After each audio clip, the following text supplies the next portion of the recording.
Madame, Monsieur, bonjour, merci de nous rejoindre. On s'intéresse ce matin à votre sécurité, la conformité ou la non-conformité des chauffages à gaz avec la vague de froid qui s'installe. La demande sur cet appareil est très forte, des appareils qui n'obéissent pas automatiquement aux normes.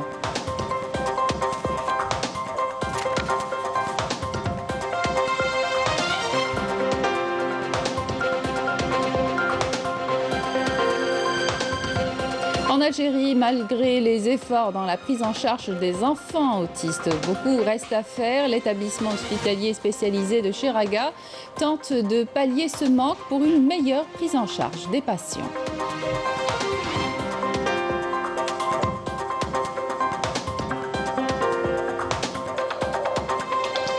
On ira à Abjaya assister à la cueillette des olives, une histoire de famille et une tradition ancestrale chez les habitants.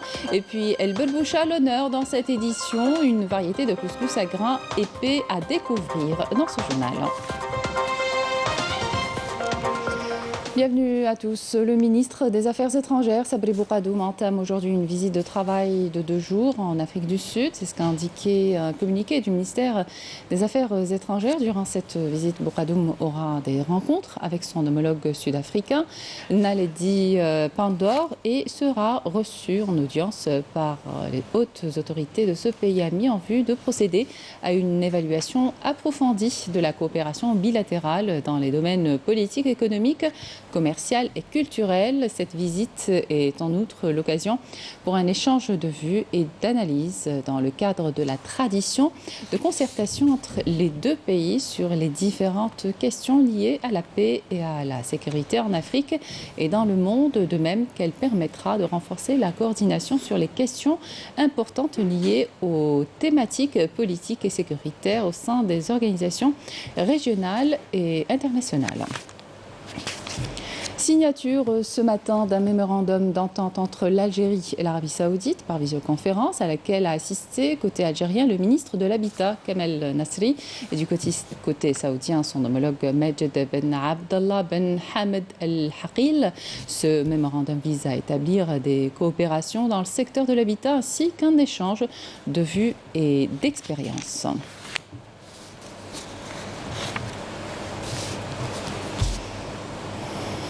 Asphyxie au monoxyde de carbone, 26 décès à travers le pays depuis début janvier au niveau national suite à l'inhalation du monoxyde de carbone. Les services de la protection civile tirent la sonnette d'alarme. La conformité ou la non-conformité des chauffages à gaz est le facteur qui fait toute la différence pour assurer la sécurité du consommateur, surtout avec la vague de froid qui s'installe. La demande sur cet appareil est très forte. Nous sommes allés dans les commerces pour voir comment vous choisissez votre chauffage. Reportage Walid Yousfi. S'équiper d'un chauffage à gaz en cette période hivernale, quoi de plus normal pour un Algérien? Depuis 2016, ces appareils doivent être conformes à certaines normes de sécurité. La moindre erreur pourrait augmenter le risque d'accident domestique, voire même être mortel dans certains cas. Savez-vous qu'il existe des normes de conformité pour les appareils de chauffage? Non, je ne le savais pas. Pour éviter les asphyxies au monoxyde de carbone, on nettoie l'appareil avant la saison hivernale. Je suis venu ici pour acheter un nouveau chauffage. J'ai appris qu'il existait différentes normes que l'appareil devait impérativement respecter. Je suis venu pour acheter un nouvel appareil de chauffage à gaz. Une fois mon choix fait, je compte discuter avec le vendeur à propos des normes de conformité de ces appareils et des détecteurs de monoxyde de carbone. En 2020, la protection civile a fait état de 126 décès par asphyxie au monoxyde de carbone et plus de 2000 interventions. Un lourd bilan qui a soulevé beaucoup de questions. Désormais, tout chauffage à gaz doit être équipé de détecteurs de monoxyde de carbone lors de sa commercialisation. Instruction des hautes autorités de l'État. Cette instruction a été mise en place le 17 mai 2020. C'est pour préparer la saison justement hivernale et pour permettre à nos opérateurs économiques de se préparer et de se conformer à cette instruction. L'instruction a pris effet à partir du 1er novembre 2020. On a pensé, comme ça a été fait partout dans le monde, à rendre obligatoire ce détecteur de monoxyde de carbone dans les maisons. C'est un détecteur qui remplace la détection humaine, parce qu'on n'a pas à ce niveau. Donc la détection humaine ne peut pas détecter ce gaz. Et ça, c'est un détecteur électronique et chimique qui détecte et qui fait une sonnerie d'alarme pour faire réveiller les gens et faire sortir immédiatement de la maison. Ce n'est pas un détecteur qui va arrêter les accidents, mais c'est un détecteur qui va réduire le nombre de décès. Un projet de texte a été élaboré par le ministère du Commerce. Une fois validé, il permettra de fixer les exigences de sécurité des détecteurs de monoxyde de carbone selon les normes internationales. La prise en charge des enfants atteints du trouble du spectre autistique demeure insuffisante. Les enfants autistes et leurs familles se retrouvent livrés à eux-mêmes et par manque de formation du personnel qualifié, ils ne sont pas acceptés dans les établissements scolaires. Reportage Nisrine Ben Saidi. Selon une étude établie par l'Organisation mondiale de la santé, un enfant sur 150 est atteint du trouble du spectre autistique, une pathologie qui demeure néanmoins méconnue en Algérie. Les enfants autistes et leurs parents se retrouvent souvent livrés à eux-mêmes. Les établissements, quand ils savent, c'est-à-dire quand on annonce l'autisme de notre enfant, ferment automatiquement les portes. On nous a poussés vers la sortie d'une manière ou d'une autre jusqu'à ce que... et c'est toujours en milieu d'année, c'est toujours en milieu d'année. Donc jusqu'à ce qu'on le sorte, parce qu'il a été un petit peu maltraité, sans qu'on sache par qui. Donc on était obligé on n'allait pas le laisser là-bas. On l'a sorti, on a cherché une autre école. On a frappé aux portes. Toutes les écoles refusent parce que là, on ne voulait plus mentir pour ne plus retomber dans le même problème. Pareil, toutes les écoles ferment leurs portes, malgré les bulletins, malgré le certificat de scolarité. Et là, je suis dans un cas où mon fils est déjà rentré. Et maintenant, comment vous faites? Il est scolarisé, votre fils maintenant? Je suis à la 3e école en ce moment, donc il est complètement déstabilisé. Malgré la circulaire interministérielle signée par les départements de l'éducation nationale, de la solidarité et de garantissant le droit aux enfants autistes à une scolarité ordinaire, ces enfants n'ont toujours pas bénéficié d'une prise en charge optimale. Grosse difficulté, c'est celle des personnels qualifiés et en nombre suffisant. Donc nous n'avons pas de personnes qualifiées en nombre suffisant. Les enfants ont besoin d'un accompagnement éducatif, c'est incontournable. Ont besoin d'un accompagnement social, quelquefois c'est nécessaire. Et ils peuvent avoir aussi besoin d'un accompagnement même dans le domaine professionnel, ce pour lequel nous sommes en train de travailler dans notre comité national multisectoriel de l'autisme qui est en place depuis 2016. Jusque-là, seules quelques associations assurent une prise en charge des enfants autistes grâce à un programme adapté. On fait de l'évaluation, après on fait de la prise en charge thérapeutique. Donc la prise en charge thérapeutique, elle est selon les méthodes très récentes qui se basent à la stimulation cérébrale. Donc on fait de la stimulation cérébrale à travers les sens, on fait des e-thérapies, c'est-à-dire on fait de l'apprentissage à travers les e-thérapies pour les enfants qui ont dépassé les 8 ans. Donc, c'est un travail pluridisciplinaire. Un travail qui, cependant, a besoin d'encouragement et d'aide financière, car la majorité des associations disposent d'un budget réduit. Il nous faut, certes, une équipe pluridisciplinaire, mais aussi il nous faut des moyens. Parce que avoir un auxiliaire et un travail individuel durant toute la journée avec un enfant, c'est vrai, certes, c'est-à-dire on obtient des résultats et je défie quiconque pour avoir un résultat à travers cette méthode de prise en charge. Mais il faut vraiment des moyens. Ils sont 80 000 enfants autistes à avoir été recensés en 2019. Seulement 4 000 d'entre eux ont été pris en charge par les différents centres. Une situation qui a nécessité l'élaboration d'un plan national visant à prendre les enfants autistes d'une manière complémentaire sur le plan thérapeutique et psychologique.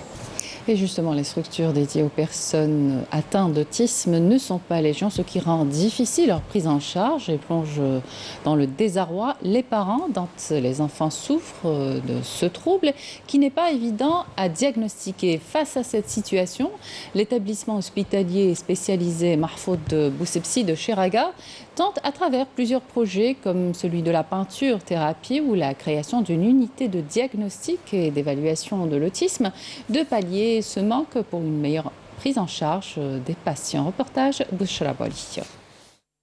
Avec 7000 consultations par an, l'établissement hospitalier spécialisé en soins psychologiques infantaux-juvéniles Mahfoud Boussebsi est l'une des rares structures de santé à prendre en charge des enfants atteints de TSA, trouble du spectre de l'autisme. On reçoit pratiquement toute l'Algérie. Donc il y a beaucoup d'enfants et d'adolescents qui viennent de Tébessa, qui viennent de Ouargla, qui viennent un peu de partout, parce qu'il y a un manque réel de structures de prise en charge des enfants et des adolescents. C'est vrai que les consultations, la part de Lyon revient aux enfants autistes, c'est-à-dire qu'il y a, je dirais peut-être 30%, jusqu'à 40%. Un pourcentage qui ne permet pas de répondre aux attentes des parents dont les enfants souffrent d'autisme et qui sont le plus souvent confrontés à un épineux problème, celui de la pose du diagnostic qui nécessite un examen clinique approfondi.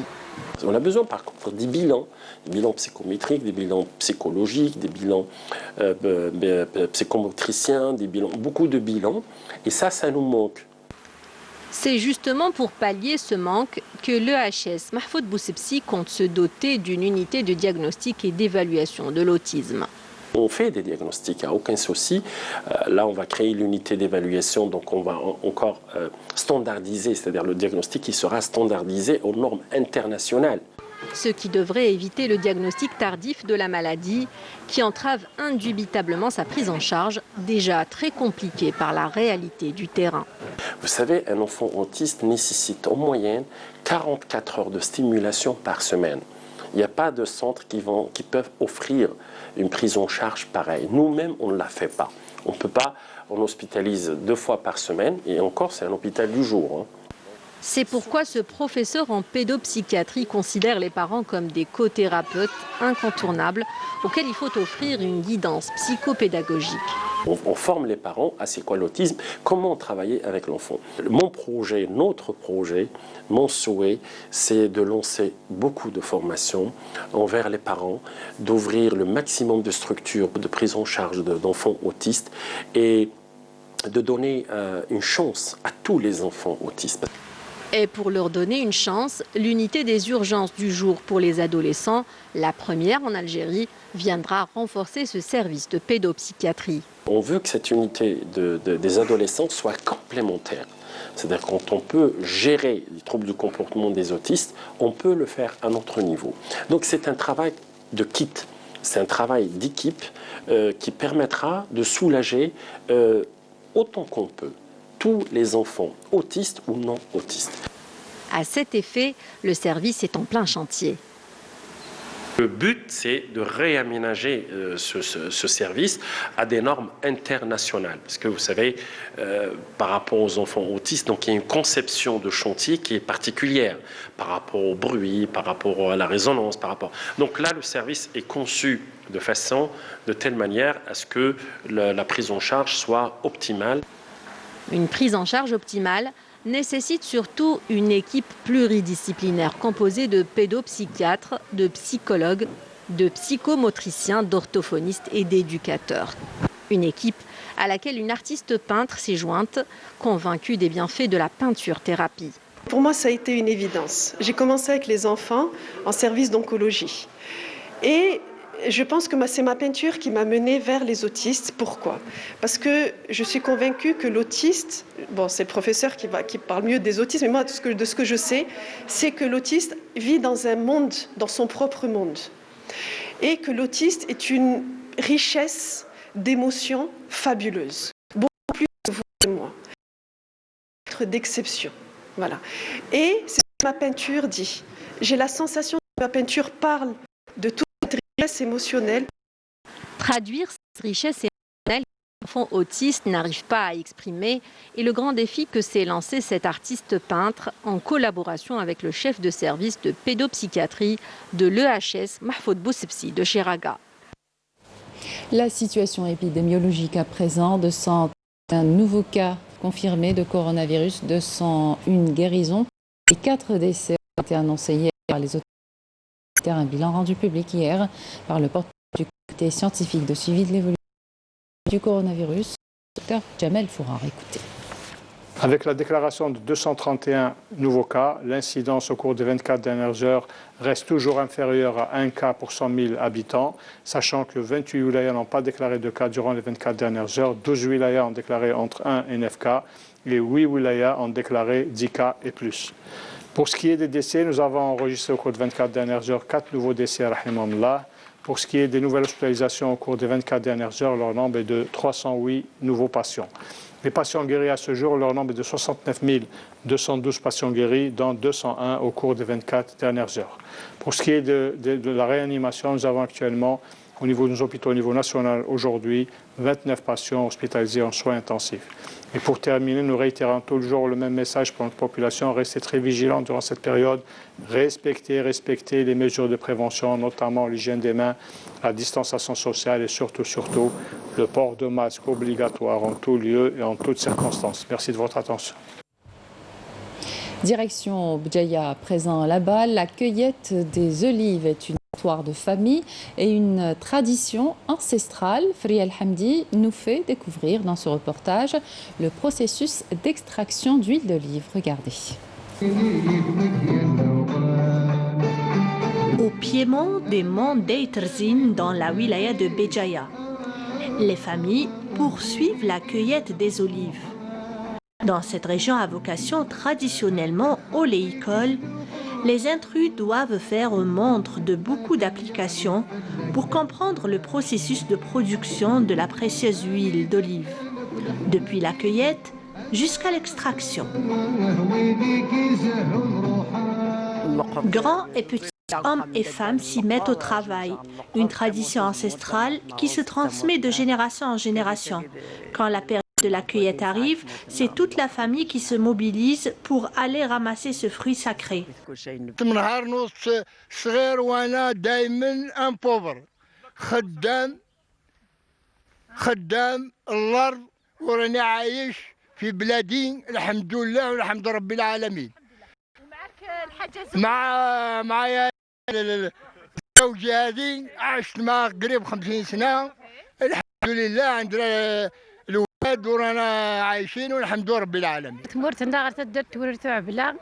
Notre région est une région agricole. J'ai toujours aidé ma mère pour la cueillette depuis mon enfance.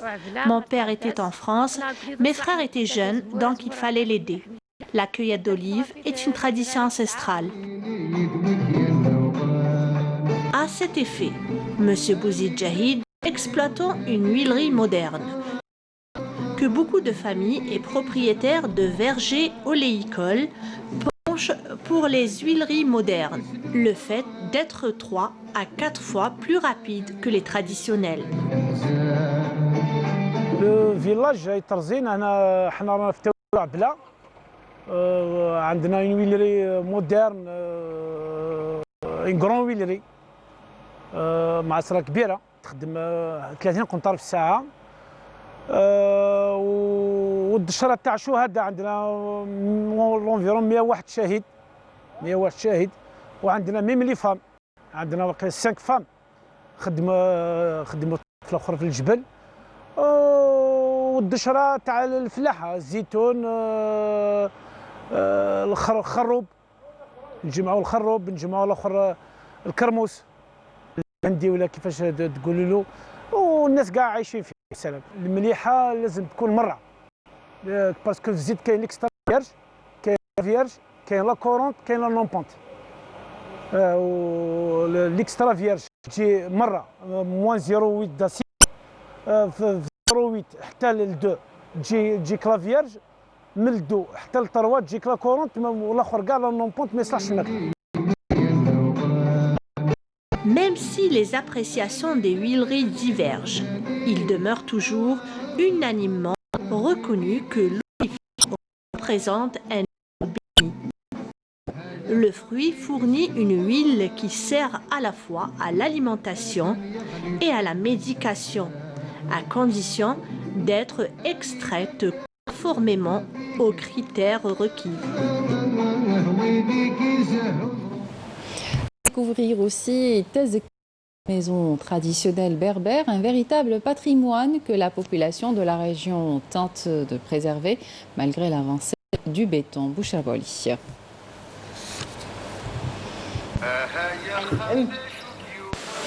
Faite de bois, de terre argileuse et de pierres de grès, Tezekka ou la maisonnette berbère continue de se dresser fièrement au sommet des collines, comme pour narguer le temps qui passe. Édifiée en parfaite harmonie avec la nature, Tezekka est bien plus qu'un simple habitat. Elle est l'incarnation du mode de vie des populations berbères, marquée par une grande solidarité, la Tuza.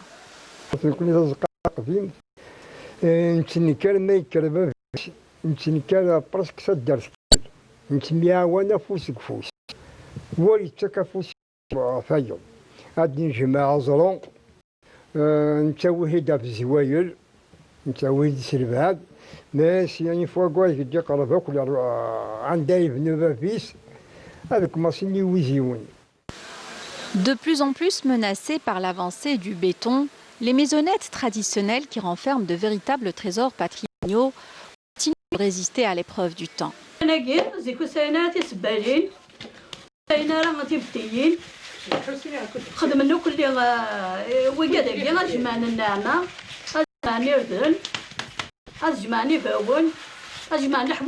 إلا وين تعمرن ليرغن إلا وين تعمرن لينيغما ليحبوبن إلا وين الزريعة النظن الزريعة النظن ومن بعد خدمناش هاد السمير سينا ويقولوا ضاتاكي ومن بعد هم يخدمن يخمجوا علينا هاد شوالين وتكسنا رواقينا أبدا مزوج تكسن سفلى نعم حاجة ماذا سمي الصوب ماضي زرن المولا ومن بعد خدمنا الشيخ مجاناكي باش زرن اشي زندير. Ahmed Bilek fait partie de ces personnes jalouses de leur héritage.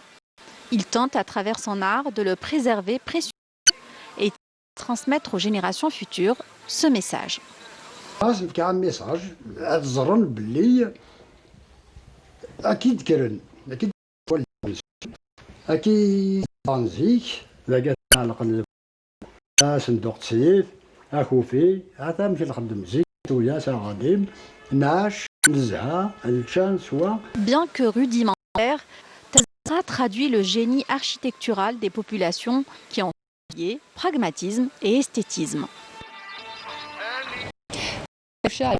Dans cette édition, une variété de couscous à grains épais.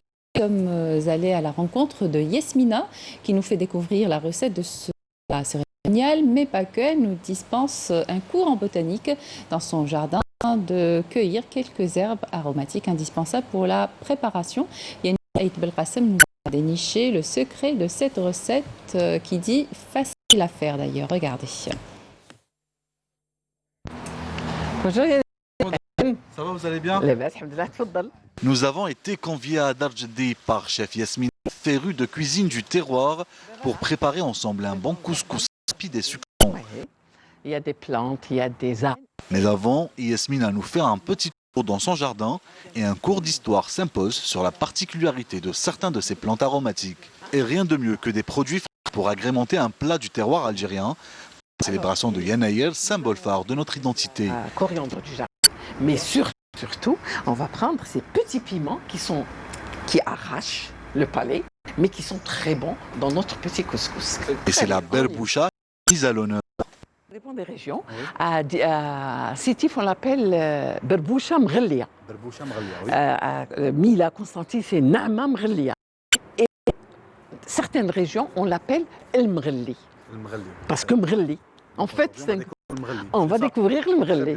Une manière de perpétuer la tradition culinaire et des recettes jalousement conservées par les familles algériennes de génération en génération. Je prépare en 10 minutes de l'huile d'olive. Et donc l'histoire de berboucha. Alors, le berboucha, donc. On la prépare pendant les fêtes de Yanaïr. Oui. De toute façon, même Bekri, le berboucha, c'est le plat de Yanaïr. Donc les gens de Mila, généralement, bien ceux de Djidj, préparent souvent ce couscous pendant la période de Yanaï. Mais maintenant, ça c'est perdu. Et pour accompagner ce délicieux couscous, la chef nous propose un dessert assez spécial. Une plante aux vertus médicinales et qui rend le couscous plus digeste. Est-ce que tu vas deviner? Donc il est traité.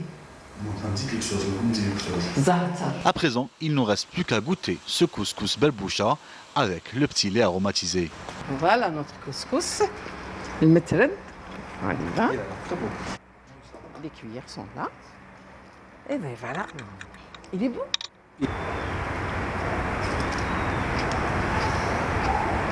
Du tout. Non.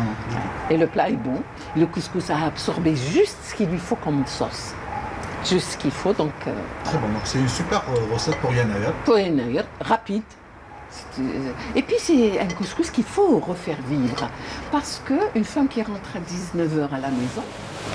Bon appétit à vous si vous êtes à table. Sport, il y aura du football cet après-midi. Les 3 derniers matchs de la 7e journée du championnat national de Ligue 1. Au menu, un classique du football algérien entre la JS Kabylie et l'USM Alger, ainsi qu'un derby algérois entre le Chabab de Belouizdad et le Paradou Athletic Club. Le Mouloudia d'Alger, pour sa part, recevra le Mouloudia d'Oran.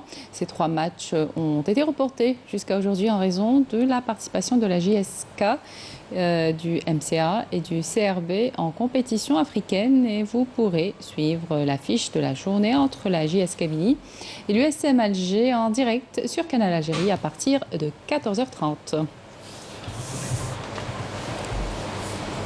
Et c'était la dernière information de cette édition. Merci de votre attention. Tout de suite, les prévisions météo avec ML Aribi. Excellente suite de programmes sur Canal Algérie et à demain.